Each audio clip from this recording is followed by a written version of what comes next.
오늘은 이제 언어의 힘을 먼저 다룰 거예요. 이제 감정의 레시피를 지난번에 한번 이야기했을 텐데, 이 감정을 다루는 거는 크게 세 가지거든요. 하나는 visual, 상상력이죠. 머릿속에 무엇을 어떻게 상상하느냐. 뭐 NLP에서 아주 중요한 부분이기도 한데, 그게 이제 아주 강력한 힘을 발휘하고, 이제 오늘 다루는 이제 언어. 입에 어떤 언어를 어떤 소리로서 표현하고, 그 소리를 어떻게 들을 것인가. 그러니까 입과 귀의 기능이죠. 예, 그 언어. 그 다음에 또 한 가지 남아있는 건 이제 신체의 패턴. 뭐 호흡, 자세, 몸의 움직임, 뭐 웃음, 표정, 눈동자 위치, 그런 것들이 또 이제 감정에 굉장히 큰 영향을 준다라는 거죠. 그래서 이제 이 언어는 어떤 거냐면요. 언어는 개념을 만들고 어떤 이미지를 상상하게 만드는 그런 효과가 있잖아요. 예를 들어서 뭐 사랑하면은 사랑에 대한 이미지가 막 연상이 되지 않아요? 그렇죠? 사랑. 뭐 예를 들어서 뭐 레몬 하면 레몬의 이미지가 연상이 되면서 침이 고일 수도 있잖아요. 이렇게 이제 언어는 머리에 어떤 이미지를 연상하게 만들고 어떤 개념을 상상하게 만든다는 거죠. 그래서 언어가 바뀌면 생각이 바뀌는 거예요. 언어가 바뀌면 생각이 바뀐다. 생각이 바뀌면 당연히 느낌이 바뀌겠죠. 느낌, 감정 상태가 바뀔 거라는 거죠. 이 감정은 뭘 지배하느냐면 행동을 지배하거든요. 어. 어떤 필요에 의해서 행동할 수도 있지만은 어떤 기분 상태를 느끼기 때문에 뭐 하고 싶어서 하는 경우들이 많이 있잖아요. 그런 점에서 인간은 99%의 감정의 동물이 아니라 100% 감정의 동물이라고 볼 수 있죠. 어떤 의지나 필요에 의해서 하는 것은 작심삼일로 끝날 수 있지만 하고 싶어서 하는 것은 평생 할 수 있잖아요. 그렇죠? 그래서 우리가 이제 행동을 지배하려면은 감정을 지배해야 된다. 행동이 반복되면 당연히 습관화될 것이고, 뭐 습관은 성격, 인격으로 굳어질 것이고, 여기 이제 운명을 지배한다는 거죠. 이렇게 쭉 언어가 우리 운명까지 쭉 가는 거예요. 원래 이제 윌리엄 제임스는 이 생각부터 이야기했죠. 생각이 바뀌면 행동이 바뀌고, 행동이 바뀌면 습관이 바뀌고, 습관이 바뀌면 성격, 운명이 바뀐다 이렇게 이제 이야기를 했는데, 이제 NLP적으로 보면은 이제 이 생각을 바꾸는 힘 안에 이 언어의 힘이 가장 강력하더라. 그래서 그럼 이 언어를 어떻게 지배해야 되겠는가? 이제 그게 중요한데요. 언어. 우리가 이제 뭐 평소에 하는 것처럼 낭독을 하는 거 이거 대단히 중요하고, 낭독. 소리내 읽는 것. 왜 이제 읽어야 되느냐? 우리 잠재의식은 항상 우리의 목소리를 듣고 있다는 거 알죠? 우리 잠재의식은 항상 주인님이 어떤 말을 하고 있느냐. 특히 중요한 것은 문장보다도 단어에 큰 힘을 받더라. 단어. 그러니까 단어는 이미지를 연상하는 힘이 있기 때문에 아무리 우리가 긍정적인 말을 하더라도 부정적인 단어를 활용해서 긍정적인 말을 하면은 이미 부정적인 생각을 한 다음에 이걸 다시 긍정적으로 바꾸는 생각을 하는 거거든요. 예를 들어서 지각하지 말아야지. 이건 긍정적인 생각이 분명하지만 지각하지 말아야지의 지각이라는 단어는 부정적인 의미를 연상한다는 거죠. 그러니까 지각하는 모습을 연상을 하면서 이거 하지 말아야지 이게 두 번째라는 거죠. 그렇지 않습니까? 뭐 빨간색 자동차를 쳐다보지 말아야지. 빨간색 자동차 쳐다보고 이거 하지 말아야지. 그러니까 이제 원하지 않는 단어를 활용해서 이거 하지 말아야지. 이거는 원하지 않는 결과를 이끌어낸다는 거죠. 그러니까 많은 사람들이 여기서 이제 오류를 범하는 거죠. 아, 내가 빚지지 말아야 되는데 라고 생각하는데 빚을 더 많이 진단 말이에요. 왜 그럴까요? 빚이라는 단어가 빚지고 있는 모습을 연상하게 만들거든요. 그래서 이 빚지고 있는 모습을 연상을 한 다음에 아, 이거 하지 말아야지. 또 어릴 때 아버지가 막 술주정 부리고 엄마 때리고 뭐 가정폭력을 일삼을 수 있잖아요. 이제 그런 아버지를 보면서 아들은 이런 생각을 해요. 절대 아버지처럼 이렇게 술 마시고 가정폭력을 일삼지 말아야지. 아버지처럼 되지 말아야지. 이렇게 생각을 해요. 근데 머릿속에는 뭘 생각합니까? 항상 아버지가 술 마시고 뭐 엄마 때리고 이런 걸 이제 상상을 했어요. 근데 그 아들이 어른이 되면 어떻게 됩니까? 아빠랑 똑같은 모습이 된다는 거죠. 왜냐하면 하지 말아야지 사고를 했거든요. 그래서 우리 인생에서 하지 말아야지 사고를 없애야 돼요.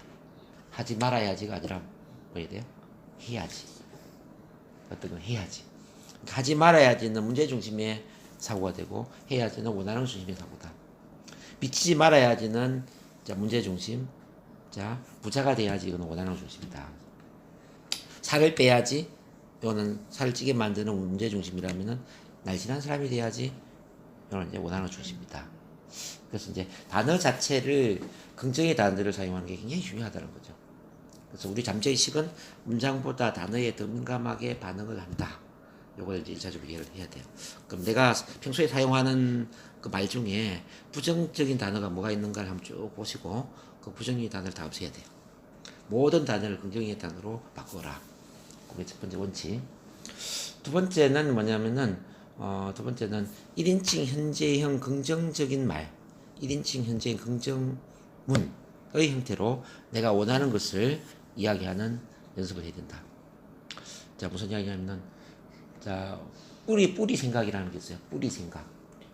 뿌리 생각이라는 건 뭐냐면은 생각 다음에 따라오는 생각을 뿌리 생각이라고 그래요. 우리 잠재의식은 그냥 생각에 반응하는 게 아니라 뿌리 생각에 반응을 한다는 거죠.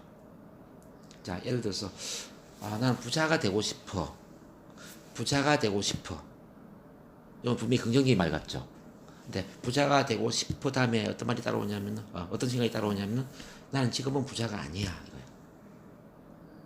부자가 되고 싶어라고 생각했는데 그렇지만 난 지금은 부자가 아니야. 지금은 부자가 아니다라고 생각하니까 앞으로도 부자가 안 되는 거예요. 자, 다시 보세요. 돈을 더 많이 벌었으면 좋겠어. 분명히 긍정적인 생각 같죠. 돈을 더 많이 벌었으면 좋겠어. 그렇지만 지금은 돈을 많이 못 벌고 있어. 그래서 지금 돈을 못 번다고 생각하기 때문에 앞으로 돈을 못 버는 쪽으로 가는 거죠. 재밌잖아요. 그래서 소망을 이야기하면 안 된다는 거죠. 뭐 하고 싶어, 뭐 했으면 좋겠어. 이런 생각하면은 절대 뭐 할 수가 없어요. 뭐 하고 싶어. 이거는 지금은 뭐 못하고 있다는 이야기. 그러니까 왜냐하면 현재의 생각이 미래의 결과를 끌어당기는 힘이 있기 때문에 현재의 내 생각, 내 마음을 긍정으로 만들어야 되잖아요. 그러니까 돈을 더 많이 벌었으면 좋겠어. 이게 아니라 나는 지금 돈을 많이 벌고 있어. 이런 생각하는 게 맞잖아요. 지금 나는 돈을 많이 벌고 있어. 돈이 나한테 계속 들어오고 있어. 나는 돈을 끌어당기는 자석이야. 뭐 예를 들어서 이런 표현들 어때요? 그러면 지금 현재 나는 돈을 많이 벌고 있다는 뜻이잖아요. 현재 돈을 많이 벌고 있다는 마음이잖아요. 그래서 미래에도 돈을 더 많이 벌게 되죠. 자, 난 앞으로 행복하게 살았으면 좋겠어. 이 말은 뭐죠? 그 다음에 따라오는 생각은 지금 나는 행복하지 않아. 그래서 앞으로도 행복하지 않다라는 쪽으로 가겠죠? 근데 이렇게 하면 생각해요. 나는 지금 행복해. 나는 지금 이미 행복해. 나는 이미 충분히 행복해. 자, 1인칭 현재 긍정문으로 이야기했단 말이에요. 그러면은 내 마음 자체가 지금 행복하다는 쪽으로 받아들이고 있어. 그래서 미래에도 행복한 쪽으로 가는 거예요. 많은 사람들이 그러니까 그 부자가 안 되고 행복한 삶을 못 사는 이유는 현재에 불만을 갖기 때문에 그래요. 그래서 현재는 불평불만투성인데 나는 미래에는 이렇게 됐으면 좋겠어. 미래의 희망사항을 이야기를 한다는 거죠. 나는 부자가 되었으면 좋겠다. 나는 돈을 많이 벌었으면 좋겠다. 자신감 있는 사람이 되었으면 좋겠다. 말을 잘했으면 좋겠다. 뭐 부부관계가 좋아졌으면 좋겠다. 행복한 가정을 이루고 싶다. 막 이렇게 계속 뭐 하고 싶다라고 이야기를 해요. 근데 그 사람은 뭐 하지를 못해. 그래서 교회로 본다면 거지의 기도를 올리지 마라라는 거죠. 거지처럼 뭐 내려달라고 기도를 하지 말라라는 거죠. 자, 우리 아들 합격하게 해주세요. 우리 가족 건강하게 해주세요. 이런 기도를 하지 말라는 거죠. 그런 기도 혹시 하고 있습니까? 그렇죠. 그걸 이제 거지의 기도라고 그래요. 거지. 내려달라고 소원을 비는 기도. 자, 거지의 기도가 아니라 감사의 기도를 왜 올려야 되느냐? 감사의 기도는 이미 내가 갖고 있다는 거예요. 우리 가족이 건강하게 살 수 있도록 도와주셔서 감사합니다. 이건 뭐예요? 지금 현재 가족이 건강하다는 거죠. 자, 우리 아들이 좋은 대학에 들어가도록 도와주셔서 감사합니다. 이건 뭐죠? 현재 좋은 대학에 들어갔다는 이야기죠. 감사일기 책도 읽어보셨겠지만 왜 미리 이루어진 것에 대해서 미래에 원하는 것이 미리 이루어진 것에 대해서 미리 감사를 해야 되느냐, 그죠? 내 목표가 이루어진 것을 미리 감사하면은 자, 미래에 이루어진 게 현실에 이루어졌다라고 내가 받아들이는 거거든요. 현재 이미 나는 이루어졌다라고 믿는 거거든요. 현재의 마음을 만들었다는. 그래서 이 현재의 마음이 미래의 결과를 끌어당긴다는 거죠. 그래서 부자가 되기를 원하면 이미 지금 부자가 되었다고 생각을 해야 돼요. 그래서 그 부자가 된 것에 대해서 미리 감사의 마음을 가져야 돼요. 부자의 삶을 살게 해줘서 너무 감사합니다. 너무 행복합니다. 이런 거예요. 자, 좋은 부부관계가 되었으면 좋겠다 이게 아니라 이미 우리 부부관계가 너무 좋아져서 너무 감사합니다. 부부관계가 너무 좋아졌어요. 자, 우리 자녀가 잘 되었으면 좋겠다가 아니라 우리 자녀가 너무 잘 성장해주고 잘 커줘서 너무 감사합니다. 모든 게 미리 이루어진 것에 대한 미리 감사를 한다. 그럼 이거는 현재의 마음 상태를 만들어주는 거야. 그래서 뿌리 생각이 뭔가를 한번 생각해봐요. 뿌리 생각. 대개는 부정문 같은 경우는 무조건 뿌리 생각이 부정이에요. 자, 그 다음에 더 뭐뭐 했으면 좋겠다. 더 어떤 비교급의 문장 있잖아요. 이런 것도 보면은 지금 현재는 부정적인 생각이 될 수밖에 없어요. 뭐 소원을 비는 것, 뭐 했으면 좋겠다 이런 것도 전부 다 그렇다. 그래서 현재의 마음을 어떻게 하면은 긍정으로 만들까를 고민을 해야 되고요. 그러기 위해서는 모든 단어를 긍정적인 단어를 사용을 하되 문장 자체가 1인칭 현재의 긍정문이에요. 좀 어렵지만 그걸 연습해야 돼요. 네. 자, 원리는 간단합니다. 현재의 마음이 미래의 결과를 끌어당기는 힘이기 때문입니다.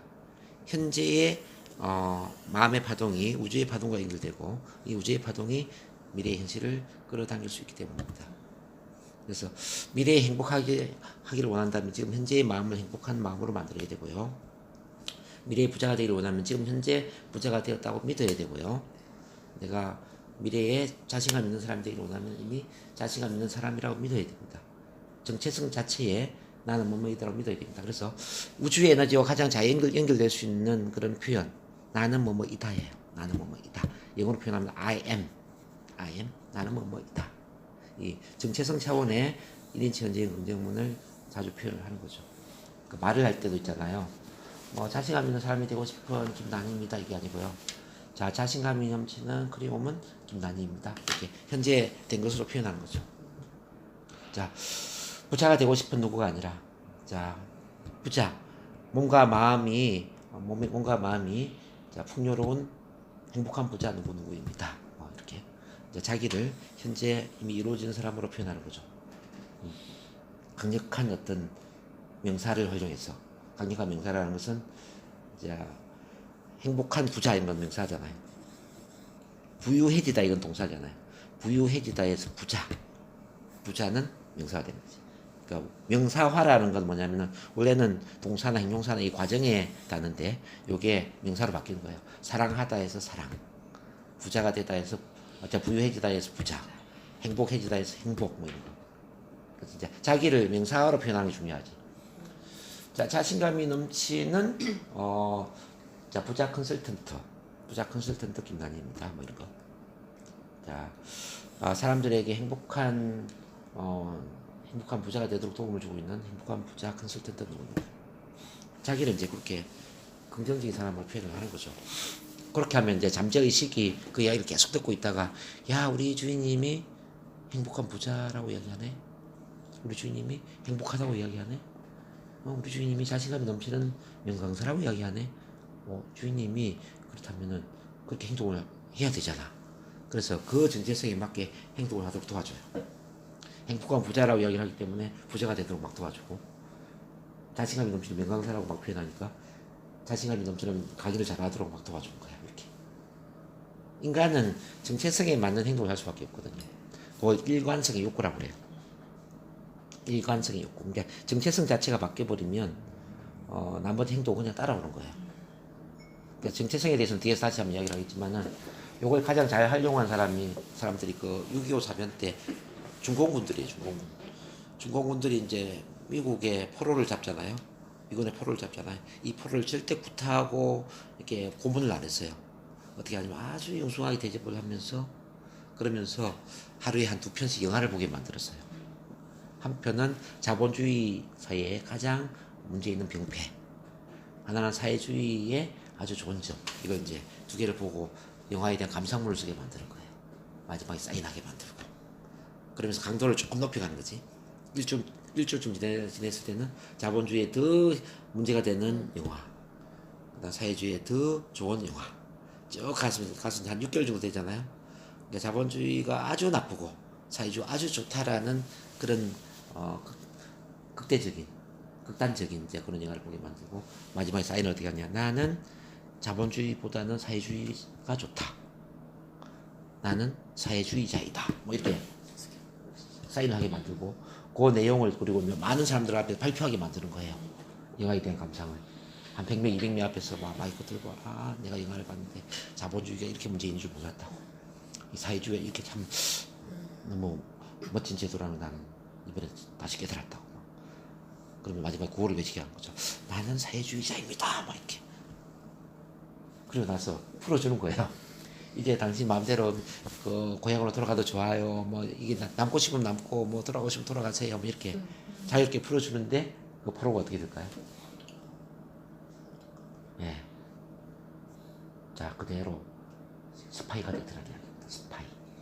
스파이가 돼서 미국의 그 정보를 그대로 중공군들한테 넘어주는. 이게 무슨 이야기냐면은 이제 정체성이 사회주의자다라는 쪽으로 바뀌어버리니까 행동을 그냥 따라가는 거예요. 그러니까 이게 자기 정체성에 맞게 행동을 하는 게 편안하기 때문에. 그래서 그 다음에는 풀어줘도 안 가는 거예요. 자, 우리 인간이 이제 다른 모든 게 다 같은 맥락인데요. 나를 부자라고 믿어버리잖아요. 마음속에서. 돈은 별로 없지만 나를 부자라고 믿어버리잖아요. 정체성 차원의 부자라고 믿어버리기 때문에 말과 행동, 모든 생활 습관이 부자에 맞는 쪽으로 막 가는 거예요. 그래서 부자 되는 게 쉽다는 겁니다. 자, 자신감 있는 명강사라고 나를 믿어버리죠. 그러면 그 명강사라 믿음을 가지기 때문에 나도 모르게 강의 준비를 하게 되고, 강의할 거리를 찾고, 마케팅을 하고, 홍보를 하고, 강의 잘한다. 그래서 말이 씨가 된다. 말이 씨가 된다는 그 말 중에 그 정체성에 관련된 이 말은 굉장히 중요한 겁니다. 근데 우리 부모님들이 어릴 때 교육을 잘못한 게 뭐냐면은 정체성 차원의 부정적인 말을 한 거예요. 이 싸가지 없는 놈, 이 돌대가리, 이 멍청한 놈, 그래서 뭐가 되려고 그러니, 이렇게 부정적인 말들을 하잖아요. 폭력적인 언어. 그렇지 않아요? 이제 그 폭력적인 언어를 듣고 자라나기는 머릿속에 뭐가 남을까요? 나는 바보야. 나는 멍청한 사람이야. 나는 돌대가리야. 나는 머리가 안 좋아. 나는 잘할 수 있는 게 없어. 자기를 계속 부정적으로 보겠죠? 그게 잠재의식에 그대로 바뀐 상태에 어른이 되면은 그 잠재의식 차원의 정체성에 맞는 말과 행동을 무의식적으로 하게 된다는 거죠. 멍청한 놈이라는 이야기를 계속 듣고 자란 사람은 아예 공부할 생각을 안 해요. 자기는 멍청하다고 믿기 때문에 계속 멍청한 삶을 살죠. 근데 그 반대도 가능해요. 하버드대 출신의 이제 100명의 성공한 사람들 연구를 해보니까 이 사람들은 또 어떤 사람들이냐면은 어릴 때부터 계속 긍정적인 이야기를 듣고 자란 거예요. 자기 부모나 학교 선생님이 야, 너는 너무 머리가 좋은 것 같아. 참 우수한 인재야. 너는 크면 정말 괜찮은 인생을 살 것 같아. 너는 정말 훌륭한 학생이다. 정말 너는 멋진 인생을 살 것이다. 막 이렇게 긍정적인 말을 해준 거예요. 그런 사람들 어김없이 공부도 잘하고요. 사회 나가면 아주 멋진 인생을 살더라는 거죠. 그래서 이제 이 말이라는 게 참 재밌는데, 이 정체성 차원의 이 말은 그 인생을 이제 결정 지어버린다는 거죠. 그래서 나에게 붙여진 꼬리표를 조심해야 된다. 혹시 우리 선생님한테 붙여진 부정적인 꼬리표 있나요? 알았던 것 같아, 진짜. 내 의지와 무관하게 주변의 어른들이 붙여준 꼬리표. 이런 것들은 이제 다 떼어버려야 돼요. 그걸 내가 선택한 게 아니에요. 나도 모르게 그 부정적인 환경 속에서 막 주입적으로 이야기를 막 들으면서 세뇌된 거지. 이걸 떼어버려야 돼요. 정체성은 내가 선택할 수 있다는 거죠. 행여나 나를 너는 소심한 사람이다. 이런 부정적인 이야기이기 때문에 내가 소심한 사람이라는 믿음이 있다면 이거 떼어버려야 돼요. 과연 그럴까? 과연 그게 어떻게 사실이지? 의심을 해야 되고요. 새로운 이제 믿음의 근거를 만들고. 그리고 자기를 이제 부정적으로 생각하는 과소평가하거나, 자기를 겸손하게 생각하는 말들이 있어요. 어릴 때부터 우리는 겸손이 미덕이다. 이런 말에 세뇌가 되어 있잖아요. 그래서 자기를 막 이렇게 과소평가하는 거예요. 그런 것들도 다 보면은 부정적인 말들이거든요. 자, 언어의 힘에 쭉 여러 이야기 했는데 오늘 이제 핵심은 뭐냐면은 단어가 문장보다 더 강하게 반응을 한다는 거. 그래서 어떤 긍정적인 단어 사용해야 된다는 이야기 제가 드렸고요. 그 다음에 이제 문장을 사용할 때 1인칭 현재인 긍정문을 사용하는 게 중요하다. 왜냐하면은 뿌리 생각에 의해서 우리 잠재의식은 반응을 한다. 생각 다음에 따라오는 생각. 자, 생각 다음에 어떤 생각이 따라오냐. 자, 부자가 더 되고 싶다. 더 돈을 많이 벌고 싶다. 이게 긍정적인 게 아니라는 거죠. 왜냐면 현재 나는 돈을 못 벌고 있다고 생각하기 때문에. 그래서 항상 현재의 내 생각을 긍정적인 생각으로 만들어주는 그런 문장을 사용해야 되는데, 그러기 위해서는 현재 내가 모든 걸 이루고 있다라는 어떤 감사의 표현들, 그런 게 참 중요하다. 기도를 올 때는 거지의 기도가 아니라 감사의 기도를 올려야 된다라는 거. 그다음 세 번째, 제가 이제 정체성 차원의 표현을 긍정적으로 바꾸라는 이야기를 많이 했어요. 정체성 차원에. 그래서 요걸 이제 종합적으로 하기 위해서 우리가 해야 될 게 뭐냐면요, 낭독을 생활하는 거다. 긍정문 낭독 매일 하고 계십니까? 네. 매일은 못 하고 있구나. 네. 자, 오늘은 그러면은 자, 잠자의식에서 씹는 독배감시 이것만 좀 같이 한번 해볼게요. 이게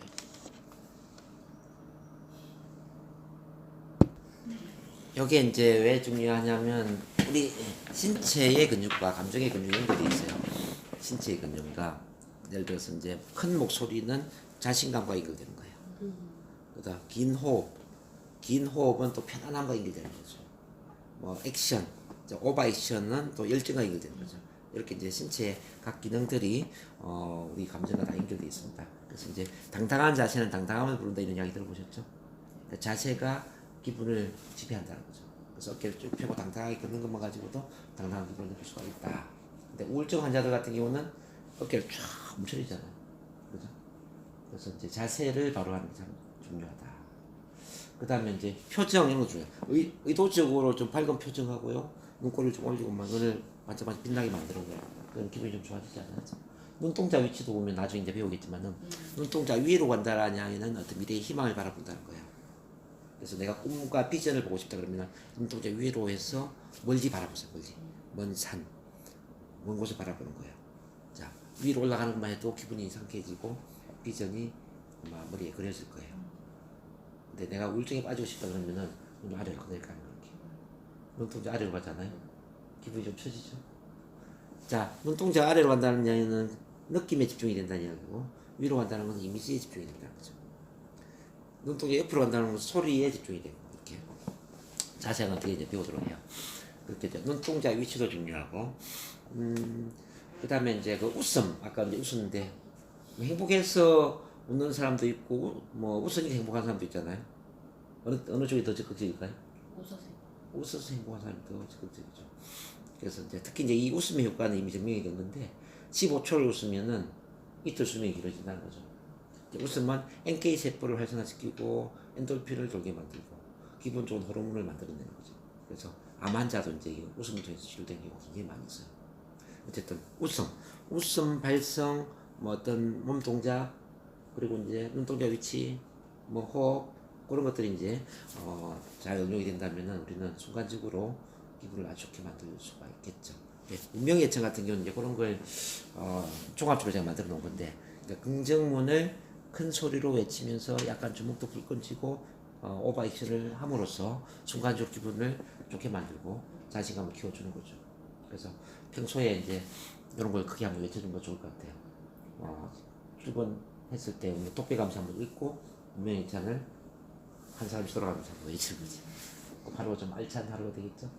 특히 소심하거나 남의 눈치를 보거나 뭐 발표 불안증 같은 이렇게 심리적인 문제가 있는 분은 이거 하면 굉장히 좋아질 수가 있죠.